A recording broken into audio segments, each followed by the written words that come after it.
Drafting a petition like this is a little bit interesting compared to some of the other work that Shoshana and I have done in law school, because it's not just about trying to convince other people in the Fourth Circuit that, it's not about saying that, oh, this was wrongly decided, or, oh, we should have won. You have to convince a majority of judges on the entire Fourth Circuit that this case is important enough and that the errors were bad enough and as clear a misapplication of Supreme Court precedent that the entire court should be rehearing it. And these petitions aren't granted very often, so it's kind of like an exceptional circumstances sort of thing. So we had to sort of reframe and not just kind of go back to the briefs that were originally filed in this case, but really dissect the panel opinion and really make clear how it misapplied Supreme Court precedent and why the issues in this case were of such a profound importance.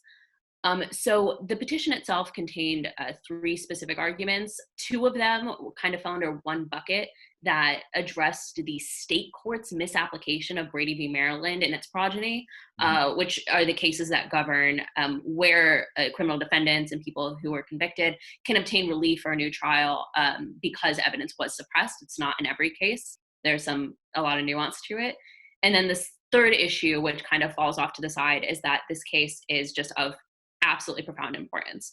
So beginning with those first 2, the essential error was that the state court misapplied Brady v. Maryland, and nobody disagrees on that. The panel majority agreed that there was constitutional error at the state court level. So that's a big starting point.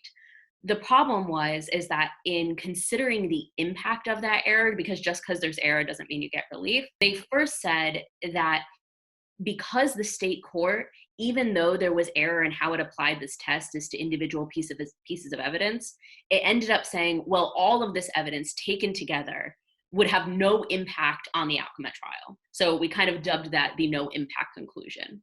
In making that argument and saying, they said that this conclusion ultimately could be separated and extracted from the other constitutional errors in the case, and they relied on a Supreme Court case for that. But what our argument was that this couldn't be severed. And what the Supreme Court case said, it's like you have to have an independent ground for the decision that doesn't connect to or relate to the constitutional error. And that's similar to what we see in a lot of other areas of appellate work generally. So that was the first aspect of the argument. Then the second thing that the panel majority did was that they said that, and regardless, the state court's application of this test and their determinations as to the materiality of the evidence, as to the favorability of the evidence, it was all reasonable. And we essentially dissected about how pervasive the state court's error was on the Brady analysis, and that it just impacted everything. And therefore, the panel majority's opinion that the outcome was reasonable regardless was just not a proper application of the Supreme Court's precedent on this area of law.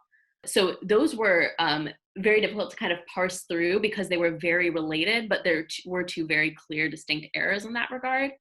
Then the last argument was arguing that this case is just of profound importance. And fortunately, Judge Thacker on the Fourth Circuit, in her very thorough and very well written dissent from the panel majority, really highlighted. There was one quote in particular that I think just really emphasized why this case was so important, just given how many years it has been that we've been slowly getting these piecemeal disclosures about the evidence that has been suppressed. She said that denying habeas relief at this time, and this is in response to something the majority had said about the need for finality in criminal cases, saying at some point, people who are incarcerated need to stop appealing. She said that denial at this time would provide incentive for the state to lie, obfuscate, and withhold evidence for a long enough period of time that it can then rely on the need for finality. I think Nicole has really summed it up nicely. I think one of the most startling aspects of the case, though, is just the need for holding the state accountable. And again, Judge Thacker really put it nicely in her dissent of ensuring that even after decades, obviously, Mr. Long has been incarcerated now for over 40 years. Even after all that time, the state can and will be held accountable for the kinds of actions that were taken in hiding evidence and not releasing it. That cannot stand. Yeah, I mean, I think really critical to the third argument that we made was the importance to not incentivize withholding evidence just for a long enough period of time that a court will ultimately say, well, finality should control here. The other thing I wanted to say was with regards to the impact of this evidence and the materiality of the impact of this evidence. Um, in a Brady case, there are three things that have to be demonstrated. You have to demonstrate that evidence was withheld, that the evidence was favorable to the defendant, and that it would be material, meaning that it undermines confidence in the verdict. Okay. So the real question in this case has been, is the verdict undermined by the withholding of all these forensic test results? So we've been making the argument that of course it's undermined. The Anti-Terrorism Effective Death Penalty Act requires federal courts to defer to state courts if their decisions are reasonable applications of the law. So what the court majority decision concluded was that the state court had been reasonable in concluding that the evidence wasn't material and didn't undermine confidence in the accuracy of the verdict.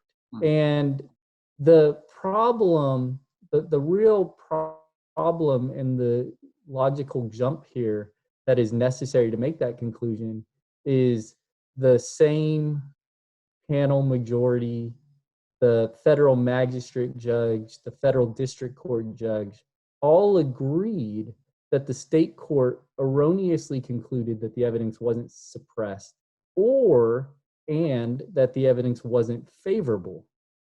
Well, if they erroneously concluded that the evidence wasn't favorable to the defendant, how then can you go on to reasonably construe the evidence's materiality?